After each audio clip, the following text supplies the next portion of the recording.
October 1871, Peshtigo, Wisconsin. To understand the horror of what is coming, you must first understand the beauty of what was lost. Peshtigo is not a backwater, it is a boom town. It is the jewel of the Northwoods. It sits on the banks of the Peshtigo River, surrounded by a billion trees, white pine, hemlock, cedar. Trees so wide that three men holding hands cannot circle them. The town is a monument to the lumber age. It is owned essentially by one man, William B. Ogden, the millionaire railroad tycoon and former mayor of Chicago. Ogden has built a factory town that is the envy of the frontier. It has the largest woodenware factory in the world. It produces pails, tubs, broom handles, and clothespins by the millions. It is a town built of wood, for wood by wood. The sidewalks are wooden planks raised above the mud. The roads are not paved with stone. They are paved with sawdust and wood chips, laid down thick to keep the dust down. The houses are frame structures, built from the very pines that shade them. Even the river is choked with wood. Massive log booms float in the current, waiting for the saw. It is a prosperous, loud, energetic place. Immigrants flock here. Germans, Swedes, French Canadians, Irish. They come for the jobs. They come for the land. They are clearing the forest to build farms. They pile the brush, the slash, in massive heaps on the edge of town.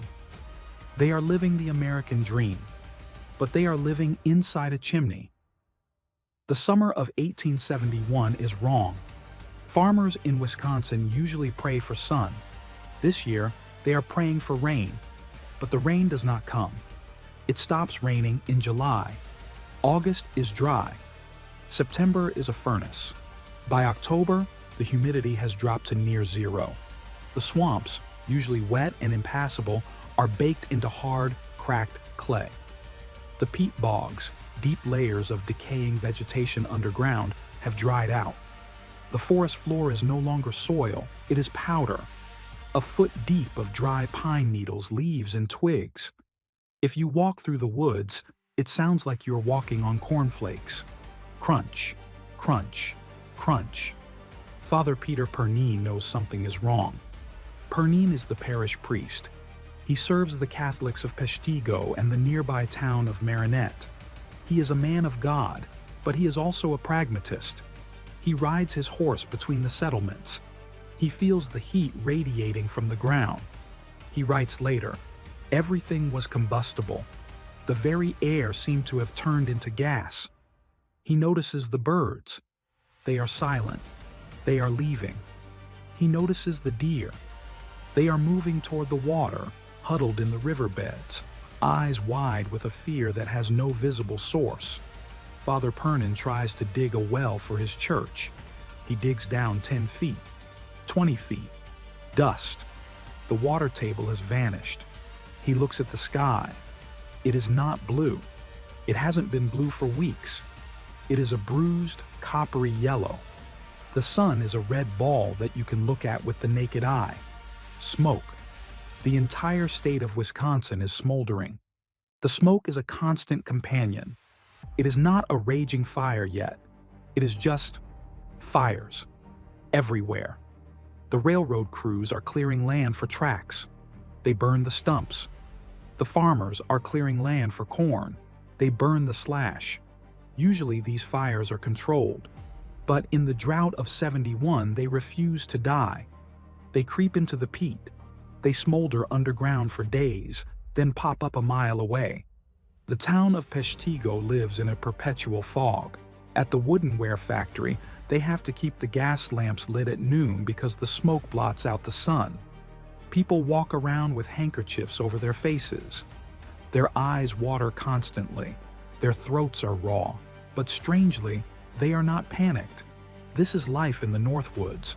Fire is a tool. You use it to clear the land. It's just the slash burning, the foreman tells the workers. Nothing to worry about. William B. Ogden, the owner, visits the town on October 7th. He sees the smoke. He sees the dry river. He is a smart man.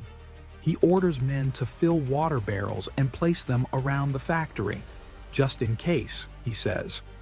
But a few barrels of water against the majesty of the Wisconsin forest is like a thimble against a volcano. The psychology of the town is a mixture of denial and fatalism. They have survived dry spells before. They have survived close calls. They believe in their town. They believe in the river. If it gets bad, they say, we'll just go to the river. It is a comforting thought. The river is wide. Water puts out fire. It is simple physics. They do not know that physics is about to change. October 8th, 1871. Sunday. It is a day of worship. Father Pernin holds Mass. The church is full. The air inside the church is hot and stagnant. The candles flicker, though there is no draft. Pernin preaches on the gospel, but his mind is on the danger. After Mass, he goes outside. The thermometer reads 80 degrees Fahrenheit in October in northern Wisconsin. It is unnatural. He talks to a parishioner, a French-Canadian farmer named Joseph. "The woods are hot, Father," Joseph says. "My dog won't go into the bush. He hides under the porch." Pernin nods. "Keep your family close, Joseph, and keep your buckets full." In the afternoon, the wind dies. A profound, heavy silence falls over Peshtigo. No birds, no wind in the pines, no rustling. It is the silence of the trap. The townspeople go about their Sunday routines. They visit neighbors. They have picnics on the sawdust streets. In the boarding house, the lumberjacks are sharpening their axes for the Monday shift. They are laughing, drinking whiskey, playing cards. They are young, strong men. They are not afraid of nature. They conquer nature for a living. One of them, a man named Kelly, looks out the window. "Sky looks weird," Kelly says. "It is a sickly, yellowish gray." "Looks like snow," another man jokes. "Too hot for snow," Kelly says. He goes back to his game. He has 4 aces. He thinks he is the luckiest man in the world. Late afternoon. The telegraph operator at the Peshtigo depot is trying to send a message to Green Bay. Click, clack, click. The line is dead. He tries again. Nothing. He checks the connection. It seems fine. He doesn't know that 50 miles to the south, the poles have already burned. Peshtigo is now cut off. No warnings can come in. No pleas for help can go out. They are an island in a sea of pine. At the same moment, 300 miles south, a fire is starting in a barn in Chicago. The world will remember Mrs. O'Leary's cow. The world will watch Chicago burn. Because Chicago has telegraphs. Chicago has newspapers. Chicago has a name. Peshtigo has none of that. It just has the drought and the wind. Around 7 p.m., the wind returns. But it has changed. It is not the gentle breeze of the afternoon. It is a hot, dry gust from the southwest. It picks up the sawdust from the streets and swirls it into little devils. Father Pernin is sitting on his porch. He feels the gust. He stands up. He hears a sound. At first, he thinks it is a train. A low, distant rumble. Rumble. But there is no train scheduled for Sunday night. He looks to the southwest. The horizon is glowing. Not the dull red of the sunset. A bright, angry crimson. The rumble gets louder. It sounds like a waterfall, or thunder that won't stop. Pernin grabs the tabernacle, the box holding the Holy Eucharist. He puts it in his wagon. He grabs his shovel. He doesn't know why. It is instinct. He looks at his dog. The dog is shivering, pressing itself against Pernin's leg. "God help us," Pernin whispers. The trip is over. The trap is sprung. 8:30 p.m., October 8th, 1871. The sound changes. It is no longer a rumble. It is a roar. Survivors will later describe it as 100 freight trains passing overhead at once, or the sound of a waterfall crashing onto a tin roof. Father Pernin stands in his yard. He feels the ground vibrating. The air pressure drops suddenly. His ears pop. It is a meteorological phenomenon. The fire is so massive, sucking in so much oxygen, that it is creating its own weather system. A low-pressure vacuum is forming over the town. He looks up. The sky is black. But then a red glow pulses through the smoke, like a heartbeat. Thump, thump, thump. And then the wind arrives. It is not a gust. It is a solid wall of air moving at 80 miles per hour. It hits the town. Chimneys are ripped off roofs. Fences are flattened. Trees snap like toothpicks. People who are outside are knocked off their feet. The sawdust streets, those miles of dry, wood-chipped roads, begin to lift. The wind picks up the sawdust and turns it into a blinding, choking cloud. But it is not burning yet. It is just wind. The townspeople are confused. Is it a tornado? Is it a storm? They run into the streets. What is it? They scream over the roar. And then, the birds fall. Hundreds of birds, flying ahead of the fire, succumb to the heat and the lack of oxygen. They drop dead out of the sky, raining down on the roofs and the people. It is a biblical plague. Father Pernin grabs the tabernacle. He yells at his dog. "To the river," he screams. "Run to the river." 9 p.m. The fire does not creep into Peshtigo. It does not march. It falls. The physics of the Peshtigo fire are unique. It is a firestorm. The heat rising from the forest fire creates a column of hot air that punches into the stratosphere.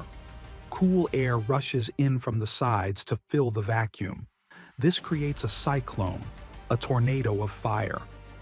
This tornado lifts massive balls of burning gas, methane from the peat bogs, resin from the pines, and throws them miles ahead of the main front. These fire balloons explode over the town. One minute, the factory is dark. The next, the roof is ablaze. One minute, the boarding house is standing. The next, it is engulfed in flames from the inside out. The air itself catches fire. The temperature jumps from 80 degrees to 2,000 degrees in seconds. Sand turns to glass. Iron melts. Human bodies do not burn. They vaporize. A woman runs out of her house carrying a baby. The superheated air hits her. Her dress ignites instantly. She stumbles. She falls. There's no time to put it out. There is no water. The very oxygen she is trying to breathe is burning. Panic is absolute. There is no plan. There is no fire department. Even if there were, the hoses would burn. 2,000 people are running for their lives. They run out of their houses in their night clothes. They grab what they value most. A man runs down the street carrying a clock. He leaves his money behind. A woman carries a heavy trunk, her adrenaline giving her superhuman strength. She runs a mile with it, only to drop it and realize it is empty. The lumberjacks, the strong men who thought they could fight nature, are reduced to children. They run toward the factory. "The brick walls!" they shout. "Get inside the brick walls!" It is a fatal mistake. The factory is filled with wooden buckets. It is a kiln. When the fire hits the factory, the brick walls act like an oven. The people inside are baked alive. The wooden sidewalks catch fire. Now, the escape routes are burning ribbons of flame. People run into the middle of the dirt roads, trampling each other in the smoke. Horses break out of their stables. They gallop through the crowds, their manes on fire, screaming. The sound of the fire is so loud that people cannot hear each other scream. They communicate by pushing, by shoving, by pointing. Point to the water, the river, the Peshtigo River. It is the only thing that cannot burn. The town is divided by the river. There is a wooden bridge connecting the two sides. As the fire hits the west side first, people rush the bridge to get to the east side. But the east side is also burning. The bridge becomes a bottleneck of humanity. Wagons, horses, cows, people, they meet in the middle. "Go back," screams the west side. "Go back," screams the east side. There is nowhere to go. And then the bridge catches fire. It is made of pine. It has been baking in the sun for months. It ignites like a torch. People jump. It is a 30-foot drop into the water. They land on logs. They land on rocks. They land on each other. A man throws his children off the bridge. "Swim!" he screams. He jumps after them. He hits a floating log boom and breaks his leg.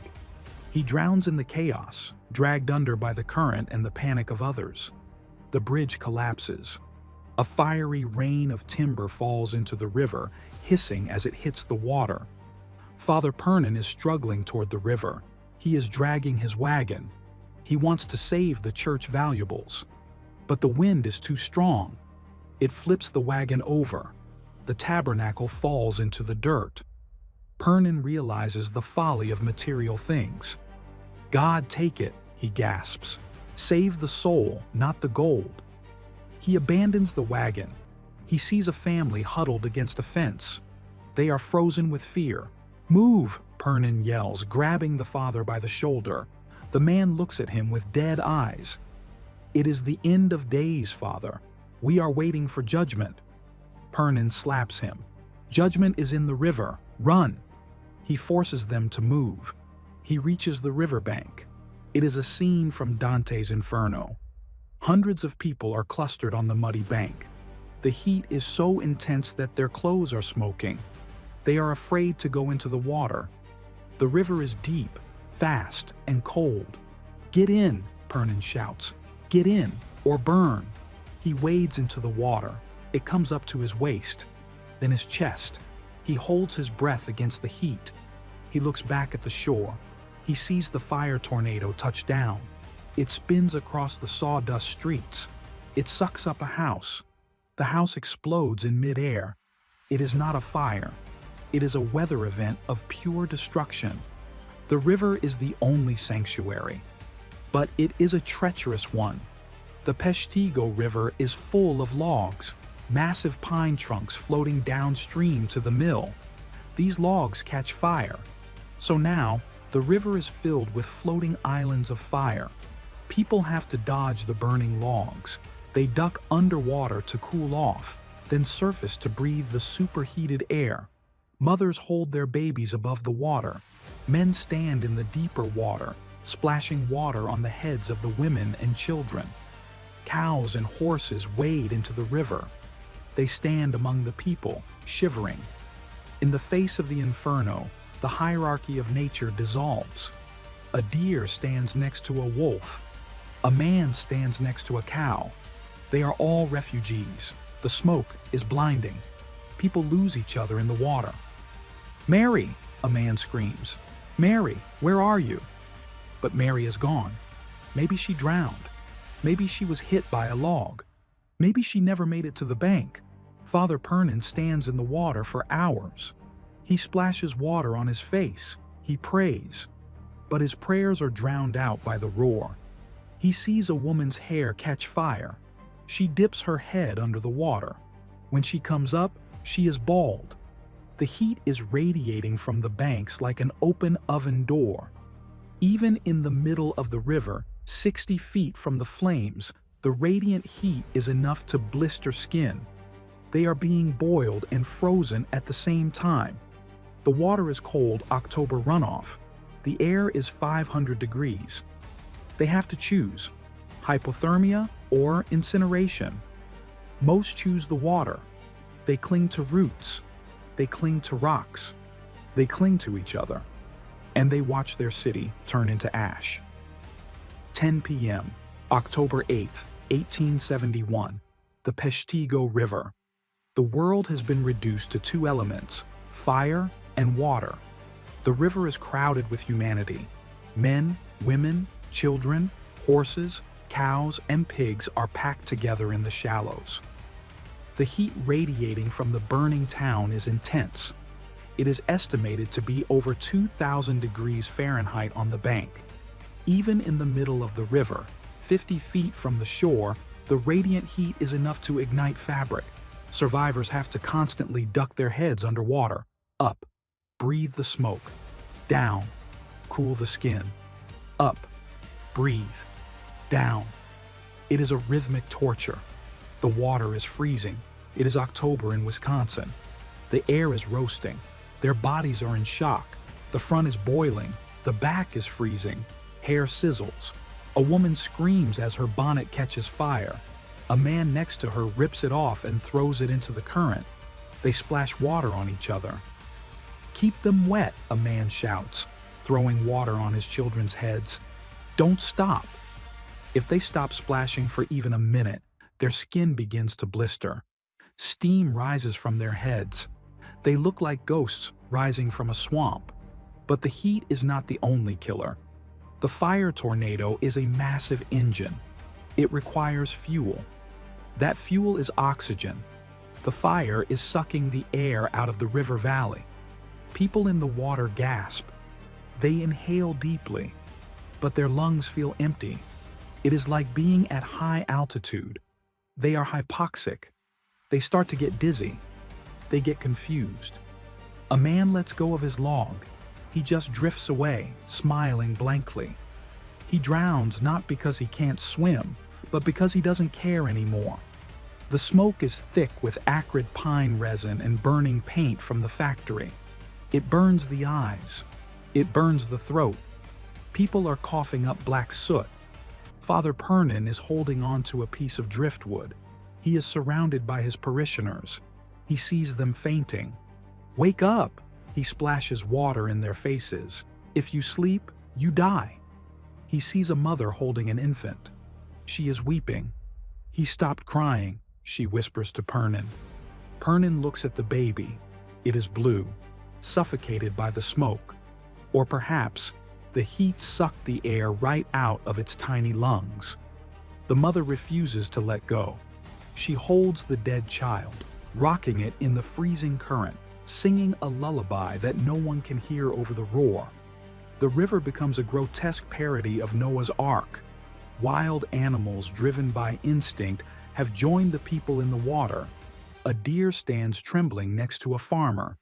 It doesn't run. It presses its flank against the man for comfort. A black bear wades into the shallows. It ignores the people. It is just trying to cool its fur. Snakes swim between the legs of the survivors. Usually, people would panic. But fear has a hierarchy. The fire is the alpha predator tonight.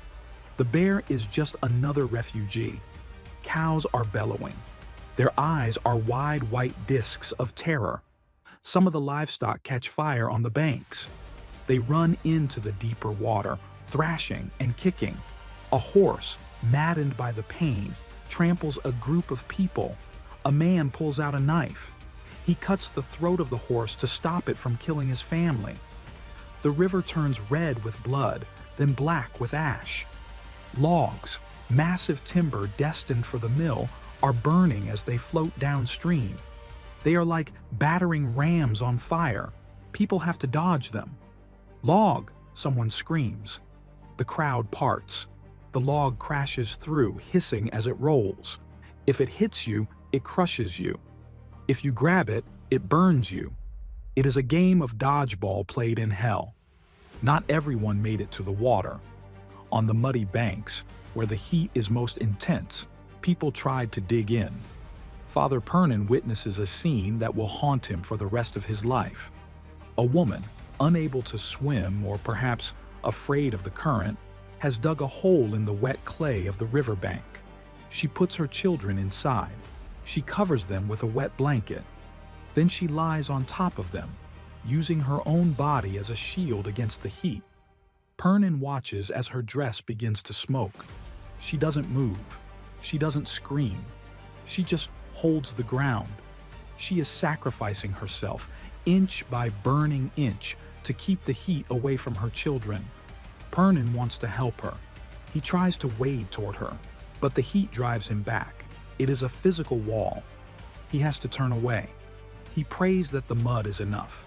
He prays that love is stronger than fire. Midnight. The town of Peshtigo is gone. The woodenware factory, the pride of William Ogden, collapses with a sound like a bomb going off.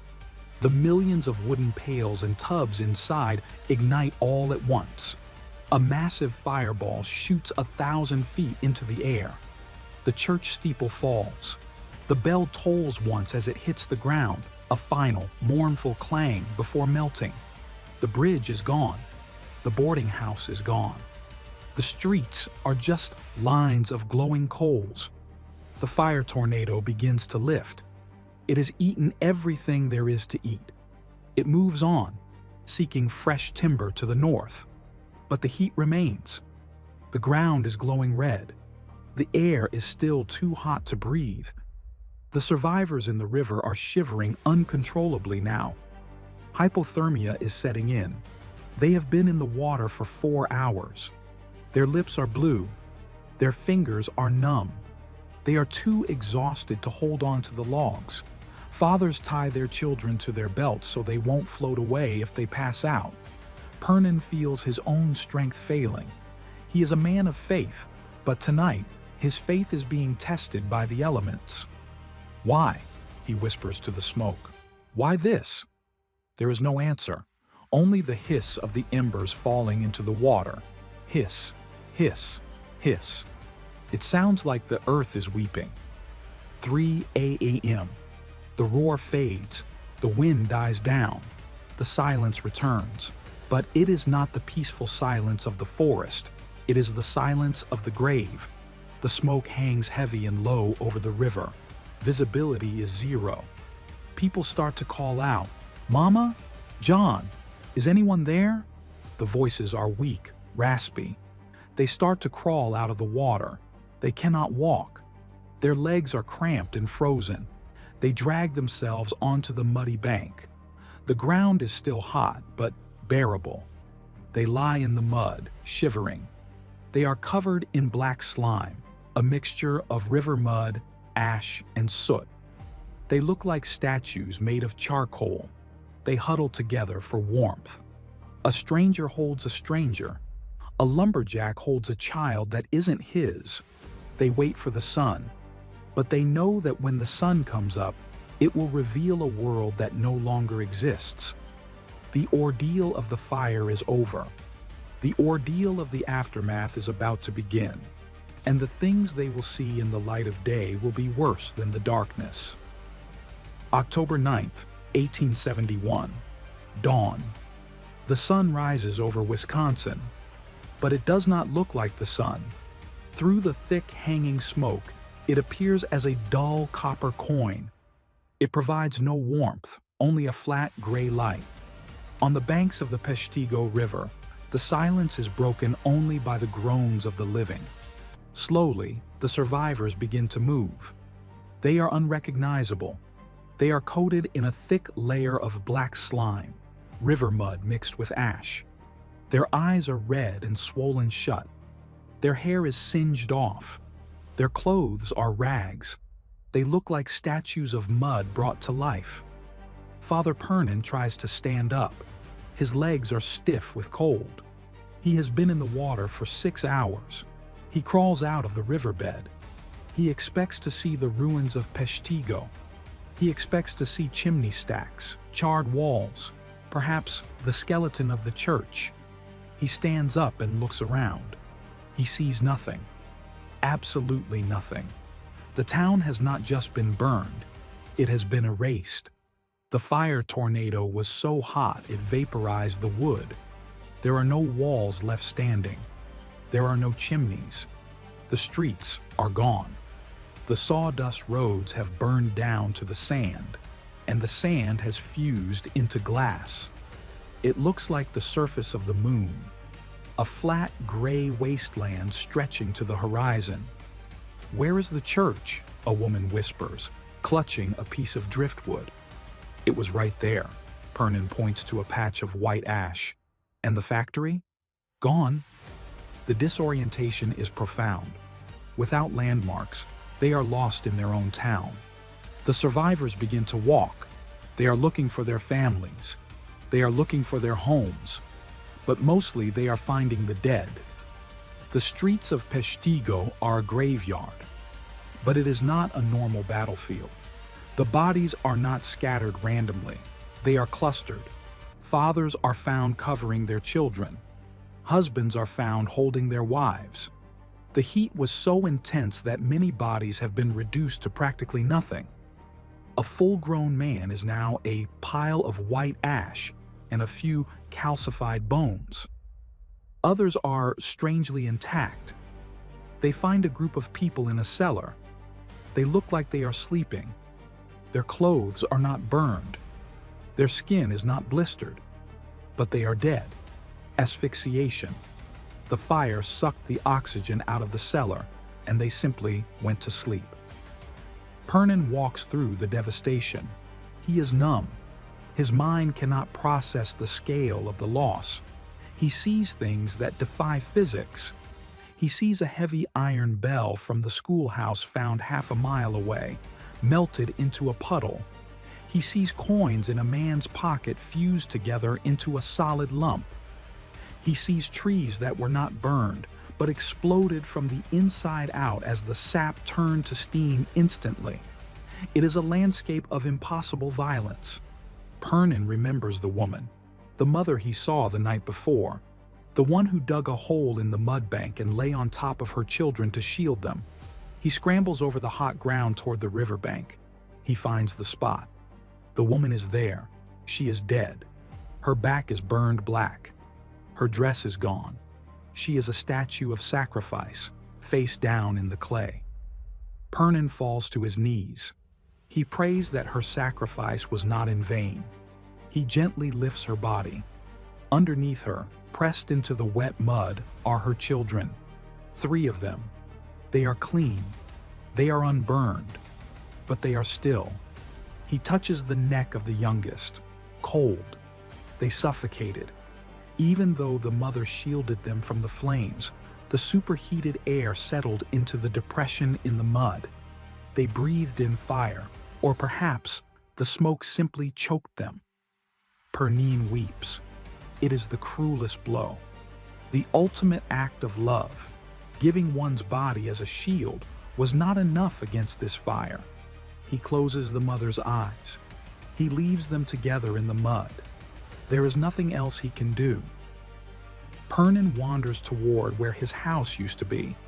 He remembers his wagon, the one he abandoned when the wind flipped it over. He finds the spot. The wagon is gone, burned to ash. The horse is gone. But lying in the dirt, shiny and untouched, is the tabernacle, the wooden box containing the Eucharist. He stares at it. Everything around it, the fence, the trees, the wagon, is ash. But the tabernacle is pristine. Not even the varnish is scorched. He opens it. The consecrated hosts are inside, intact. It is a bizarre, impossible anomaly. How did a wooden box survive a fire that melted iron? Pernin falls to his knees in the ash. A sign, he whispers. God is here, even here. It does not bring the dead back. It does not rebuild the town. But for Pernin, it is the anchor that keeps him from madness. He picks up the box. It is heavy. He carries it through the ruins. It is the only thing he owns. The survivors gather near the river. They are hungry. They are thirsty. They are in shock. "Where is the train?" someone asks. "Where is the army? Where is the governor?" They wait. They expect help to arrive within hours. Green Bay is only 50 miles away. But noon comes and goes. Night falls again. No one comes. The telegraph lines are down. The railroad tracks are twisted ribbons of steel. But the real reason no one is coming is tragically simple. The world is not looking north. The world is looking south. At the exact same time Peshtigo burned, Chicago burned. The Great Chicago Fire has consumed the news cycle. The telegraphs that are working are screaming about Chicago. Chicago in flames.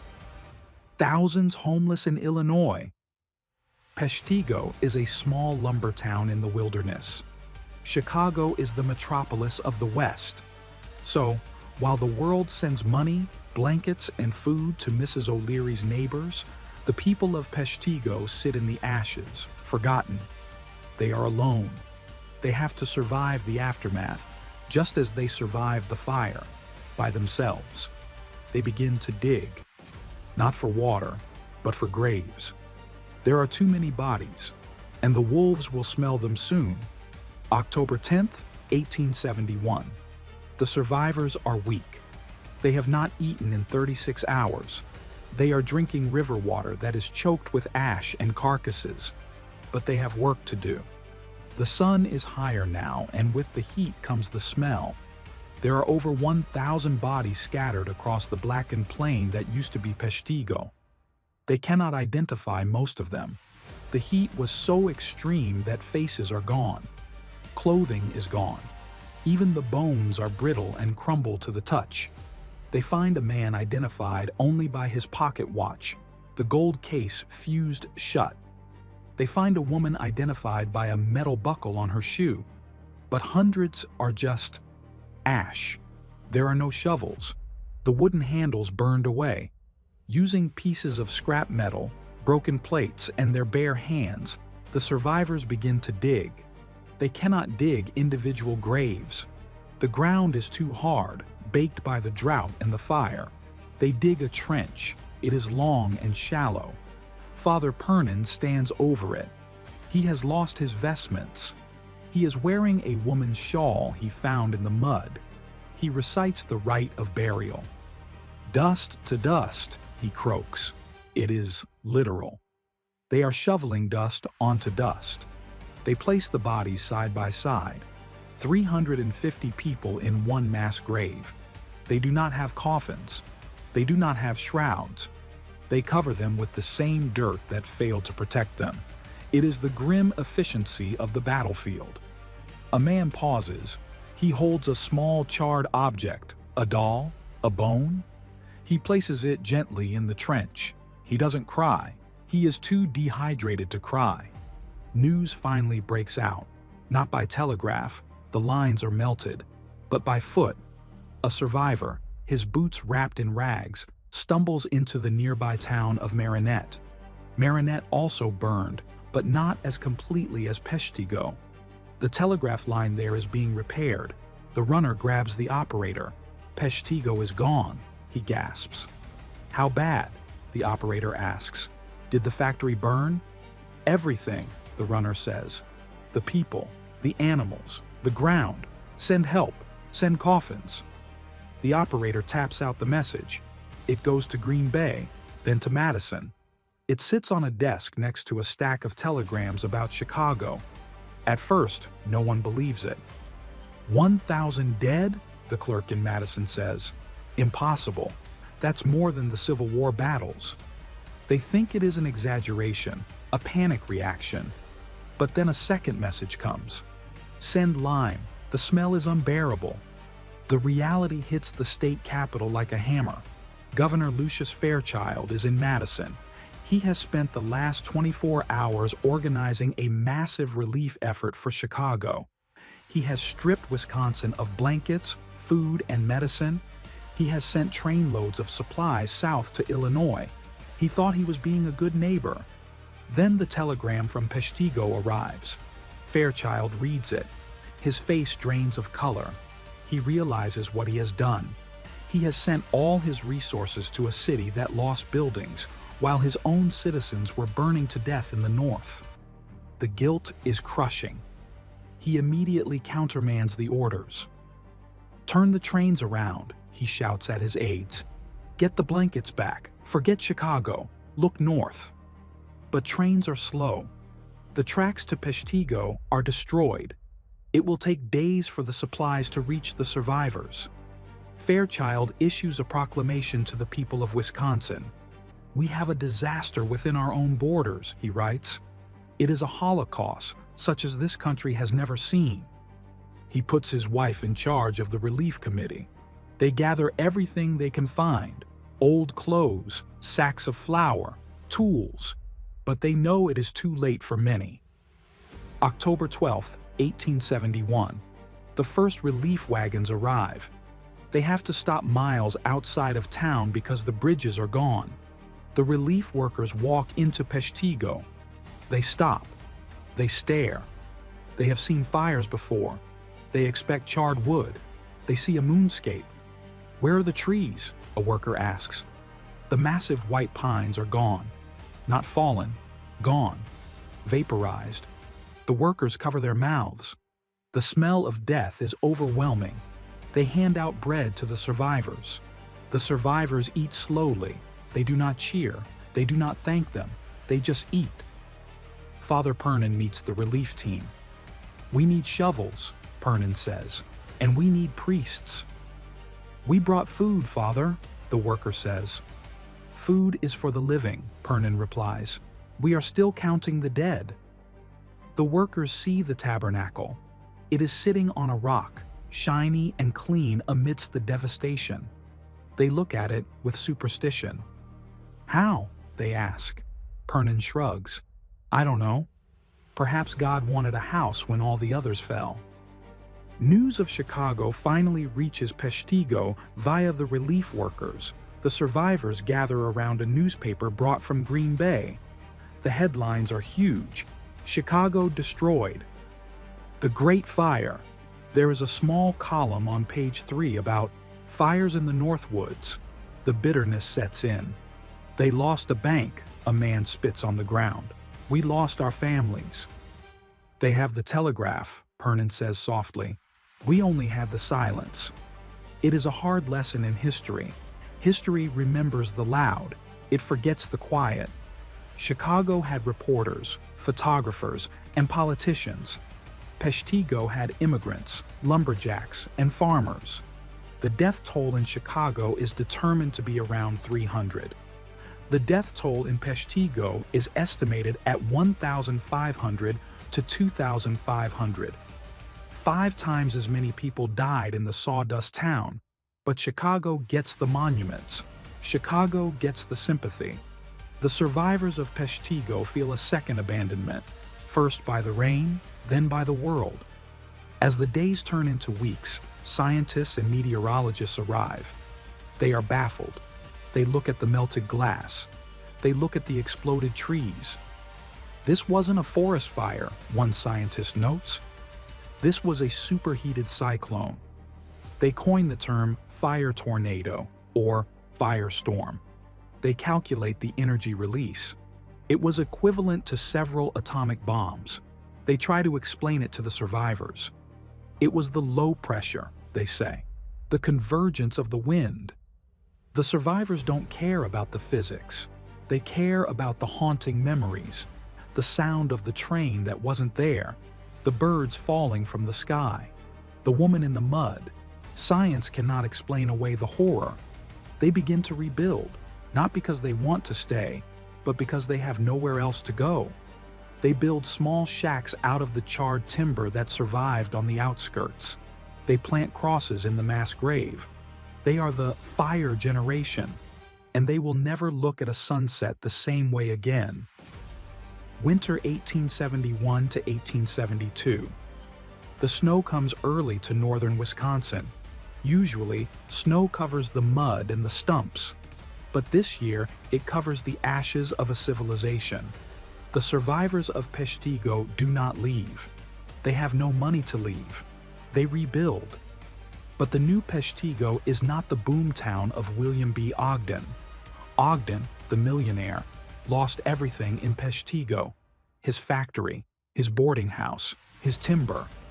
But he also lost everything in Chicago. He makes a business decision. He pours his remaining fortune into rebuilding Chicago. He abandons Peshtigo. The town is left to pull itself up by its bootstraps. They build small, grim shacks. They huddle around wood stoves, ironically, burning the very trees that tried to kill them. The psychological toll is immense. There is no word for PTSD in 1871. They call it the gloom. Men who used to laugh in the saloons now sit in silence. Children scream when they hear the wind howl. Whenever smoke appears on the horizon, a farmer clearing a field, a train engine, panic ripples through the town. They are the burnt district. They are alive, but they are ghosts. The sawdust streets are never replaced. They pave the roads with dirt and stone. They never build with wood if they can help it. Brick becomes the new gold standard. They learn the hard way. Wood betrays you. Father Peter Pernin stays. He lost his church. He lost his house. He lost his horse. But he still has the tabernacle. It sits on a temporary altar in a tent. The survivors come to see it. Catholics, Protestants, atheists. They touch the smooth wood. It is cool. It smells of varnish, not smoke. It becomes a symbol, not necessarily of divine intervention, because why would God save a box and kill a baby? But of endurance. It represents the one thing the fire couldn't eat. Pernin writes a memoir. He calls it, "The Finger of God is There." It is the only comprehensive eyewitness account of the disaster. He writes to purge the nightmares. He describes the woman in the mud. He describes the birds falling from the sky. He writes, "The fire did not walk, it flew." Years later, a new church is built. The tabernacle is placed inside. It is still there today. If you go to the Peshtigo Fire Museum, you can see it. A simple wooden box that rode through the center of a fire tornado and refused to burn. The first anniversary. In Chicago, there are parades, there are speeches. Chicago is rising like a phoenix. Skyscrapers are going up. Architects are designing the modern city. The Great Chicago Fire becomes a badge of honor, a symbol of American resilience. In Peshtigo, there are no parades. There is only a mass in the graveyard. They stand over the trench where 350 nameless people lie. They read the names of the known dead. It takes hours. The world has already forgotten them. Why? Because Chicago had the telegraph. Chicago had the newspapers. Chicago was the hub of the West. Peshtigo was the frontier. History is written by the loud. Peshtigo died quietly, in the dark, cut off from the wire. The death toll in Chicago was 300. The death toll in Peshtigo was nearly 2,500. It is the deadliest fire in American history by a magnitude of 8. Yet, ask a child in school about 1871, and they will tell you about Mrs. O'Leary's cow. They will not tell you about the river of fire. This bitterness becomes part of the town's DNA. They are the forgotten fire. 20th century. Scientists revisit the Peshtigo fire. They study the weather patterns of October 8, 1871. They realize that Peshtigo was a perfect storm. The drought, the low-pressure system, the hurricane-force winds, the topography of the river valley. It created a phenomenon that would not be seen again until World War II. Hamburg, Dresden, Tokyo, Hiroshima. The firestorms created by strategic bombing raids in the 1940s operated on the exact same physics as Peshtigo. The superheated column of air. The hurricane wind sucking oxygen into the center. The vaporization of human bodies. Peshtigo was the natural version of the atomic bomb. It teaches us a terrifying lesson about nature. We think of fire as a chemical reaction, a simple combustion, but give it enough fuel, enough wind, and enough heat, and it becomes a weather system. It stops being a fire and starts being a living thing. It hunts, it breathes, it eats. If you drive through northern Wisconsin today, you will see endless forests of pine and hemlock. They are beautiful, they are green, they are silent. But if you stop in the town of Peshtigo, go to the cemetery, there is a marker there. It is the first historical marker erected in the state. It stands over the mass grave. Underneath the grass lie 350 people who never had a funeral. They were lumberjacks, farmers, mothers, and children. They built a city out of sawdust and lived in a house of wood. They trusted the river to save them. But on the night of October 8th, the river boiled. The Peshtigo fire is not just a story about a disaster. It is a story about memory. We remember the skyscrapers of Chicago because they are still standing. We forget the ashes of Peshtigo because the wind blew them away. But the earth remembers. Dig down a few inches near the riverbank and you will still find a layer of black charcoal.